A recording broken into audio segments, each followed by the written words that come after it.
Արդյունքում սենց է լինում 4-5 տարեկան ծառը, որ հզոր արմատային համակարգ ունի ձևավորված արդեն, պատվաստից հետո երբ որ իր հիմնական սորտի ճյուղերը կտրում եք, թողում եք մի քանի պատվաստ աճի, 3-ա, 4-ա, 5-ա, ամբողջ արմատային համակարգը սնուցում է այդ 4-5 ճյուղին։ Ինքը շատ հզոր աճ է ունենում, հիմնականում երկրորդ տարվանից մտնում է բերքի տակ, այսինքն տարվա կորուստ չեք ունենում, շատ շուտ էլի ձեր բերքը ունենում եք։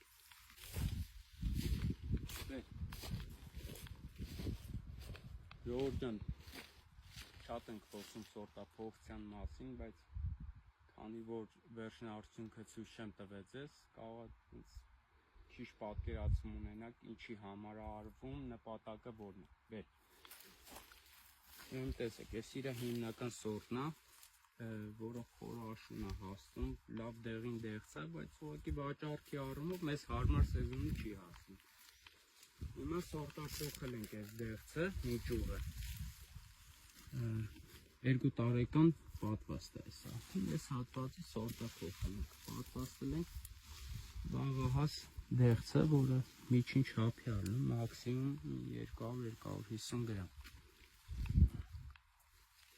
Առաջի բերքն է իրա, մի փոքր մանր է, բայց հաջորդ տարի իրա բերքը արդեն մի փոքր կխոշորանա։ Տեսեք, նպատակը էս է, եթե այս մի սորտը տնկել եք, չգիտեմ ինչ վաճառներով դուրները չի գալի, հնարավորություն ունեք, ոչ թե ծառը հանեք, պատրաստի ծառը, որ արդեն կայացած ծառը արմատային համակարգը հզոր է,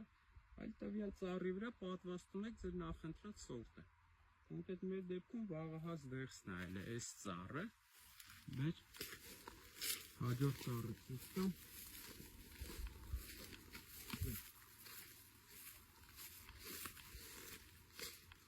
Այս ծառը թզադեղց է, այս ծառը պատվաստել ենք 2 տարեկան պատվաստներ է, թզադեղցին պատվաստը, ճիշտ է ինքը փոքր է, այս տարի առաջ տարին է բերք տալի,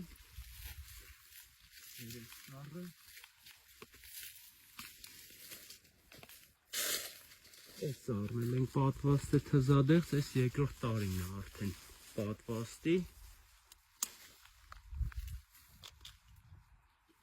մի քիչ խակալ, բերեցի,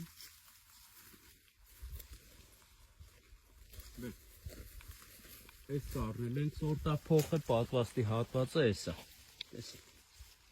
այս էլ ենք սորտափոխել, այսինքն արդյունքը ինչ է, արդյունքում սենց է լինում 4-5 տարեկան ծառը, որ հզոր արմատային համակարգ ունի ձևավորված արդեն, պատվաստից հետո երբ որ իր հիմնական սորտի ճյուղերը կտրում եք, թողում եք մի քանի պատվաստ աճի, 3-ա, 4-ա, 5-ա, ամբողջ արմատային համակարգը սնուցում է այդ 4-5 ճյուղին։ Ինքը շատ հզոր աճ է ունենում, հիմնականում երկրորդ տարվանից մտնում է բերքի տակ, այսինքն տարվա կորուստ չեք ունենում, շատ շուտ էլի ձեր բերքը ունենում եք։